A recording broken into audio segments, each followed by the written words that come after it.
Welcome to edu जोश में आप सभी लोगों का स्वागत है। दोस्तों आज 9 अक्टूबर है और 9 अक्टूबर के सभी इंपॉर्टेंट करंट अफेयर्स के क्वेश्चन इस वीडियो में डिस्कस किए जाएंगे।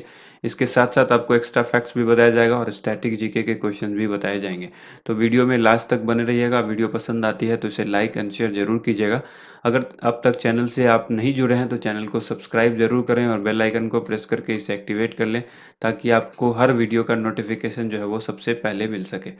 शुरू करेंगे हमारे डेली मोटिवेशनल कोट से। हासिल होगी मंजिल भी तू तैयारी करके तो देख, आग लगेगी फिर सीने में तू चिंगारी बन के तो देख। तो चिंगारी जीत की इस करंट अफेयर्स को आप रेगुलर देखिए। चिंगारी बनाना हमारा काम है और चिंगारी बनना जो है वो आपका काम है। एक न एक दिन आप चिंगारी जरूर बनेंगे, क्योंकि आप यहाँ लगातार करंट अफेयर्स देख रहे हैं। 10 से 15 मिनट का समय यहाँ पर दे रहे हैं, तो आपको कोई भी करंट अफेयर्स या फिर स्टैटिक जीके जो उससे रिलेटेड क्वेश्चन है वो छूटेगा नहीं। आपके एग्जाम में आप बिल्कुल बेहतर प्रदर्शन करके आएंगे। अगर आप इस वीडियो का पीडीएफ फाइल लेना चाहते हैं तो पीडीएफ के लिए आपको हमारा एप्लीकेशन इंस्टॉल करना होगा। एडुजोस एप्लीकेशन गूगल प्ले स्टोर पर अवेलेबल है। इसका जो लिंक है वो नीचे डिस्क्रिप्शन में हमने दिया हुआ है। 1 लाख से भी ज़्यादा लोगों ने इसको इंस्टॉल किया हुआ है। कल जो हमने सवाल पूछा था चिंगारी प्रश्न, उसका उत्तर देख लेते हैं। हाल ही में किस राष्ट्रीय उद्यान का नया नाम रामगंगा राष्ट्रीय उद्यान रखा गया है? इस क्वेश्चन का काफी लोगों ने सही आंसर दिया है, जिम कॉर्बेट राष्ट्रीय उद्यान। ऑप्शन नंबर ए जो है वो करेक्ट आंसर होगा। अब आज के करंट अफेयर्स देख लेते हैं। प्रति वर्ष भारतीय वायुसेना दिवस जो है वो कब मनाया जाता है? भारतीय वायुसेना दिवस हर साल मनाया जाता है। किस तिथि को मनाया जाता है, ये सवाल पूछा गया है। इस क्वेश्चन का राइट आंसर हो जाएगा ऑप्शन सी, 8 अक्टूबर को मनाया जाता है। देखिए 8 अक्टूबर को हर साल भारतीय वायुसेना दिवस यानी इंडियन एयरफोर्स डे मनाया जाता है। इस साल भारतीय वायुसेना का 89वां स्थापना दिवस मनाया गया है। इंपॉर्टेंट फैक्ट में याद रखना है, 8 अक्टूबर 1932 को वायुसेना की स्थापना की गई थी। भारतीय वायुसेना का जो आदर्श वाक्य है, नभः अस्पृशम दीप्तम, ठीक है। इसे गीता के 11वें अध्याय से लिया गया है। महाभारत के युद्ध के दौरान कुरुक्षेत्र में भगवान श्री कृष्ण के द्वारा अर्जुन को दिए गए उपदेश का ये एक अंश है। करंट अफेयर्स रिवीजन में आपको याद रखना है, हाल ही में विवेक राम चौधरी यानी वी आर चौधरी को भारतीय वायुसेना का प्रमुख बनाया गया है, chief of the air staff, ठीक है। हाल ही में संदीप सिंह को भारतीय वायुसेना का नया उप प्रमुख नियुक्त किया गया है। दोनों ही क्वेश्चन काफी इंपॉर्टेंट है। अगला सवाल है, हाल ही में भारत और किस देश के बीच संयुक्त सैन्य अभ्यास अजय वॉरियर 2021 शुरू हुआ है? अजय वॉरियर 2021 की शुरुआत जो हुई है वो भारत और किस देश के बीच है? यूनाइटेड किंगडम यूके के बीच हुई है। भारत और UK, Indo UK joint exercise है ये, इसको आप याद रखिएगा। देखिए भारत और यूनाइटेड किंगडम के बीच संयुक्त सैन्य अभ्यास अजय वॉरियर 2021 का ये छठा संस्करण शुरू हुआ है। ये कहाँ पर हुआ है? उत्तराखंड के चौबटिया में।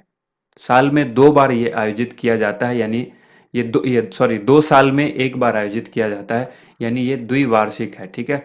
द्विवार्षिक है, ये आपको याद रखना है, यानी 2 ईयर्स पर ये एक बार होता है।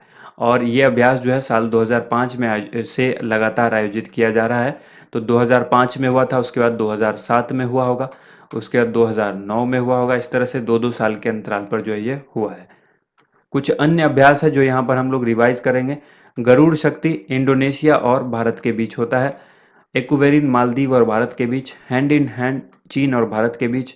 बोल्ड कुरुक्षेत्र सिंगापुर और भारत के बीच। मित्र शक्ति श्रीलंका और भारत के बीच। नोमैडिक एलिफेंट मंगोलिया और भारत के बीच। शक्ति फ्रांस और भारत के बीच। युद्ध अभ्यास संयुक्त राज्य अमेरिका और भारत के बीच। धर्मा गार्डियन ये जापान और भारत के बीच। सूर्य किरण अभ्यास जो है ये नेपाल और भारत के बीच होता है, ठीक है। अगला सवाल है, साल 2021 का नोबेल शांति पुरस्कार से किसको सम्मानित किया गया? बहुत ही इंपॉर्टेंट सवाल है, एग्जाम में 100% गारंटी है इस क्वेश्चन के आने की। नोबेल पीस प्राइज 2021 किसको दिया गया? तो 2 नाम आप यहाँ देख रहे हैं, मारिया रेसा और दमित्री मुरातोव, ठीक है। तो ये दोनों ही नाम जो है यानी ऑप्शन ए और बी, इसके लिए राइट आंसर हो जाएगा ऑप्शन नंबर डी। हाल ही में नोबेल शांति पुरस्कार 2021 नोबेल पीस प्राइज 2021 की घोषणा की गई। साल 2021 में फिलीपींस की मारिया रेसा और रूस की दिमित्री मुराटोव को शांति का नोबेल पुरस्कार दिया गया है। ये दोनों जो है पेशे से पत्रकार हैं। इनको अभिव्यक्ति की स्वतंत्रता की रक्षा करने के लिए किए गए प्रयासों के लिए शांति के नोबेल पुरस्कार से सम्मानित किया गया है। इंपॉर्टेंट फैक्ट में याद रखना है, केवल शांति का नोबेल पुरस्कार नॉर्वे के द्वारा दिया जाता है। ठीक है। नॉर्वे के द्वारा कौन सा पुरस्कार दिया जाता है? केवल शांति का नोबेल पुरस्कार दिया जाता है। वर्ष 2014 का शांति का नोबेल पुरस्कार भारत के कैलाश सत्यार्थी और पाकिस्तान की मलाला यूसुफजई को मिला था संयुक्त रूप से, तो ये भी आपको याद रखना है। साल 2014 में कैलाश सत्यार्थी जो कि इंडियन थे और मलाला यूसुफजई जो कि पाकिस्तानी थे, इन दोनों को ये संयुक्त रूप से ये जो शांति का नोबेल पुरस्कार है 2014 में दिया गया था। अगला सवाल है FIH स्टार्स अवार्ड 2021, इसमें प्लेयर ऑफ द ईयर से किसको सम्मानित किया गया? FIH स्टार्स अवार्ड 2021 में प्लेयर ऑफ द ईयर के अवार्ड से किसको सम्मानित किया गया? राइट आंसर हो जाएगा ऑप्शन नंबर ए और बी दोनों, यानी ऑप्शन डी इस क्वेश्चन का करेक्ट आंसर हो गया। हरमनप्रीत सिंह और गुरजीत कौर, इन दोनों को संयुक्त रूप से जो है ये प्लेयर ऑफ द ईयर से सम्मानित किया गया है। FIH स्टार्स अवार्ड 2020-21 के विजेता की सूची को एक बार देख लीजिए, कौन कौन से लोग हैं जिनको ये अवार्ड दिया गया। Player of the year Harmanpreet Singh जो कि पुरुष कैटेगरी के लिए और गुरजीत कौर महिला कैटेगरी के लिए। Goalkeeper of the year PR Sreejesh पुरुष कैटेगरी के लिए, सविता पुनिया महिला में। और rising star of the year किसको मिला? विवेक सागर प्रसाद को पुरुष कैटेगरी में, शर्मिला देवी को महिला कैटेगरी में। Coach of the year Graham Reid पुरुष को पुरुष कैटेगरी में और जुआर्ड मारिन महिला कोच को। ग्रैहम रीड ऑस्ट्रेलिया के हैं, ये आप सबको हमने पहले भी बताया हुआ है, इसको अच्छी तरह से याद रखिएगा। जुआर्ड मारिन नीदरलैंड देश से संबंध रखते हैं। और इसके बाद FIH को आमतौर पर अंतर्राष्ट्रीय हॉकी महासंघ के रूप में जाना जाता है। इसके जो अध्यक्ष हैं डॉक्टर नरिंदर ध्रुव बत्रा और इसका जो मुख्यालय है वो लुसाने स्विट्जरलैंड में है। अगला सवाल है मिस वर्ल्ड अमेरिका 2021 का खिताब जीतने वाली पहली भारतीय अमेरिकी कौन बनी है? यानी भारतीय मूल की अमेरिकी है, ये कौन बनी है मिस वर्ल्ड अमेरिका 2021 का खिताब जीतने वाले? तो इनका नाम आपको याद रखना है, Shri Saini. Option number D इस क्वेश्चन का राइट आंसर हो जाएगा। हाल ही में भारतीय मूल की श्री सैनी ने मिस वर्ल्ड अमेरिका 2021 का खिताब अपने नाम किया है। इस खिताब को जीतने वाली वह पहली भारतीय अमेरिकी और पहली एशियाई व्यक्ति बन गई हैं। श्री सैनी का जन्म पंजाब के लुधियाना में हुआ था। उन्हें मिस वर्ल्ड अमेरिका 2021 का ताज मिस वर्ल्ड 1997 डायना हेडन और मिस वर्ल्ड कनाडा 2013 तानिया मेमे ने अपने हाथों से पहनाया। करंट अफेयर्स रिवीजन में आपको याद रखना है, मिस वर्ल्ड 2019 का खिताब जमैका की टोनी एनसिंग ने जीता था और मिस यूनिवर्स 2020 का खिताब मेक्सिको की एंड्रिया मेजा ने जीता था। ठीक है। पहली भारतीय महिला वर्ल्ड जो हैं ये रीता फारिया थी। और जो मिस यूनिवर्स थी, ये मिस वर्ल्ड की बात होगी यहाँ पर, पहली भारतीय महिला मिस वर्ल्ड, ठीक है, तो ये रीता फारिया। और पहली मिस यूनिवर्स सुष्मिता सेन थी। अगला सवाल है भारत का पहला ई मछली बाजार ऐप फिश वाले किस राज्य की सरकार के द्वारा लॉन्च किया गया है? ये ऐप का नाम है फिश वाले और ये ई मछली बाजार ऐप है, भारत का ये पहला ऐप है। इसको किस राज्य सरकार ने लॉन्च किया है? आंसर हो जाएगा असम ने लॉन्च किया है, तो ऑप्शन सी यहाँ पर करेक्ट आंसर हो जाएगा। हाल ही में असम राज्य सरकार ने भारत का पहला ई मछली बाजार ऐप फिश वाले लॉन्च किया है। इस ऐप को राज्य के मत्स्य विभाग के सहयोग से aqua blue global aquaculture solution private limited के द्वारा डेवलप किया गया है। यह मंच मछली पालन करने वाले समुदाय को उनकी उपज का उचित मूल्य दिलाने और बिचौलियों को खत्म करने में हेल्प करेगा। करंट अफेयर्स रिवीजन में आपको याद रखना है कि पूर्वोत्तर भारत का पहला मानव दूध बैंक असम के गुवाहाटी में खोला गया है। यह सतरीबाड़ी क्रिश्चियन अस्पताल में खोला गया है। हाल ही में असम कैबिनेट ने ओरंग नेशनल पार्क को से पूर्व प्रधानमंत्री राजीव गांधी का नाम हटाने का फैसला किया है। ठीक है, तो ये भी आप इंपॉर्टेंट पॉइंट के रूप में इसको याद रखेंगे। अगला सवाल देखिए, विश्व कुश्ती चैंपियनशिप में रजत पदक जीतने वाली पहली भारतीय महिला कौन बन गई है? इस क्वेश्चन का आंसर आप सभी को देना है। आंसर देखिए option number C Anshu Malik जो है वो राइट आंसर होगा। विश्व कुश्ती चैंपियनशिप में रजत पदक जीतने वाली पहली भारतीय महिला बनी है अंशु मलिक। हाल ही में भारतीय पहलवान अंशु मलिक ने नॉर्वे के ओस्लो में आयोजित विश्व कुश्ती चैंपियनशिप 2021 में रजत पदक जीता है। रजत पदक को हम लोग सिल्वर मेडल के नाम से जानते हैं, तो सिल्वर मेडल आप याद रखिएगा। विश्व कुश्ती चैंपियनशिप में रजत पदक जीतने वाली ये पहली भारतीय महिला बन गई हैं। वह महिलाओं के 57 किलोग्राम भार वर्ग के फाइनल में यूएसए की ओलंपिक पदक विजेता हेलेन मारोलिस से हार गई हैं। ठीक है, इसी वजह से इनको जो है वो रजत पदक मिला। भारत की सरिता मोर ने महिलाओं के 59 किलोग्राम भार वर्ग में कांस्य पदक जीता यानी ब्रोंज मेडल जीता है। ये भी आप याद रखिएगा, ठीक है। इसके बाद देखिए इंपॉर्टेंट फैक्ट में 2021 के विश्व कुश्ती चैंपियनशिप का ये 17वां संस्करण है। और करंट अफेयर्स रिवीजन में याद रखना है, टोक्यो ओलंपिक 2020 में भारतीय पहलवान बजरंग पुनिया ने पुरुषों की फ्री स्टाइल 65 किलोग्राम भार वर्ग में ब्रॉन्ज मेडल और रवि कुमार दहिया ने 57 किलोग्राम भार वर्ग में सिल्वर मेडल जीता है। ये दोनों हरियाणा से बिलोंग करते हैं। अगला सवाल है, हाल ही में किस राज्य सरकार ने किशोर छात्राओं के लिए स्वच्छ योजना शुरू की है? इस क्वेश्चन का राइट आंसर हो जाएगा option number D, Andhra Pradesh ने की है।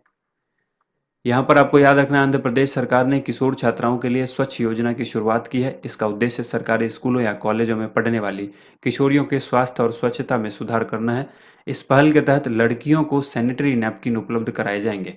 स्टैटिक जीके में आपको याद रखना है, यह राज्य पुनर्गठन आयोग की सिफारिश पर भाषाई आधार पर बनने वाला देश का पहला राज्य था। भारतीय शास्त्रीय नृत्य कुचिपुड़ी की उत्पत्ति आंध्र प्रदेश से ही हुई थी। वर्तमान मुख्यमंत्री जगन मोहन रेड्डी और राज्यपाल वहां पर विश्वभूषण हरिचंदन है। करंट अफेयर्स रिवीजन में याद रखिएगा, भारत का 25वां हाईकोर्ट आंध्र प्रदेश के अमरावती में ही बना था। जो कि आप कहेंगे कि ये 25वां हाईकोर्ट अंतिम जो हाईकोर्ट है भारत के अंदर, टोटल अब तक 25 हाईकोर्ट बने हैं, तो ये आखिरी हाईकोर्ट जो बना वो अमरावती आंध्र प्रदेश में बना। भारत का 18वां रेलवे जोन का नाम दक्षिण तट रेलवे यानी साउदर्न कोस्ट रेलवे है, जिसका मुख्यालय विशाखापट्टनम में है। नेक्स्ट क्वेश्चन है, सरकार ने राष्ट्रीय सड़क सुरक्षा बोर्ड स्थापित करने के लिए अधिसूचना जारी की है। इसका प्रधान कार्यालय कहां पर स्थापित किया जाएगा? राष्ट्रीय सड़क सुरक्षा बोर्ड का जो प्रधान कार्यालय होगा वो कहां पर स्थापित होगा? आंसर हो जाएगा नई दिल्ली। ऑप्शन नंबर ए इस क्वेश्चन का राइट आंसर होगा। हाल ही में सड़क परिवहन और राजमार्ग मंत्रालय ने राष्ट्रीय सड़क सुरक्षा बोर्ड स्थापित करने के लिए जो अधिसूचना जारी की है, उस अधिसूचना के अनुसार प्रधान कार्यालय राष्ट्रीय राजधानी क्षेत्र नई दिल्ली में स्थापित किया जाएगा। इस बोर्ड का गठन पहाड़ी क्षेत्रों के लिए सड़क निर्माण, यातायात प्रबंधन और सड़क सुरक्षा के लिए विशिष्ट मानक तैयार करने के लिए किया जाएगा। सड़क सुरक्षा बोर्ड में के जो अध्यक्ष हैं और 3 से 7 सदस्य होंगे। इसमें बोर्ड में एक अध्यक्ष और 3 से लेकर 7 सदस्य हो सकते हैं। करंट अफेयर्स रिवीजन में याद रखना है, सड़क परिवहन और राजमार्ग मंत्रालय हर साल जनवरी के दूसरे सप्ताह में राष्ट्रीय सड़क सुरक्षा सप्ताह मनाता है। लेकिन वर्ष 2021 में सरकार ने राष्ट्रीय सड़क सुरक्षा सप्ताह की जगह राष्ट्रीय सड़क सुरक्षा माह मनाने की घोषणा की थी। अगला सवाल है, द कस्टोडियन ऑफ ट्रस्ट इस पुस्तक के लेखक कौन है? ये जो पुस्तक आप देख रहे हैं, ये the custodian of trust bankers memoir, इस पुस्तक को किसने लिखा है? इस पुस्तक के लेखक का नाम है रजनीश कुमार। तो ऑप्शन नंबर सी यहाँ पर करेक्ट आंसर होगा, रजनीश कुमार। अब बारी है आज के एक्स्ट्रा खुराक की। यहाँ पर पुस्तकों से संबंधित आपसे सवाल पूछा गया है। वीडियो को रोककर आप सभी इसका आंसर दीजिएगा। पहला सवाल है, होम इन द वर्ल्ड इस पुस्तक के लेखक कौन है? दूसरा है द इंडियन स्टोरी, इसके लेखक कौन है? Overdraft saving the Indian saver, इस पुस्तक के लेखक कौन है? I do what I do, इस पुस्तक को किसने लिखा? एन ऑर्डिनरी लाइफ, इस पुस्तक को किसने लिखा है? एक एक करके आंसर मिलाइए। पहला जो सवाल है, होम इन द वर्ल्ड, इसको लिखा है अमर्त्य सेन ने। यह वही अमर्त्य सेन है जिनको अर्थशास्त्र के क्षेत्र में नोबल का जो है वो पुरस्कार दिया जा चुका है।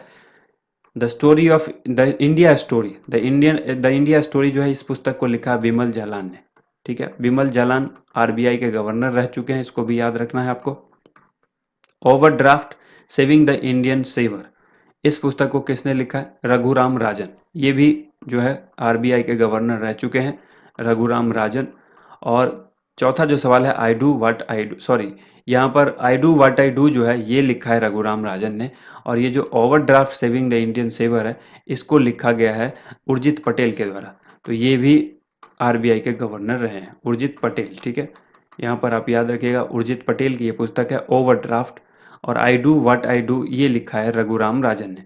एन ऑर्डिनरी लाइफ ये जो लिखा है अशोक लवासा ने लिखा है। किसने लिखा है? अशोक लवासा ने लिखा है।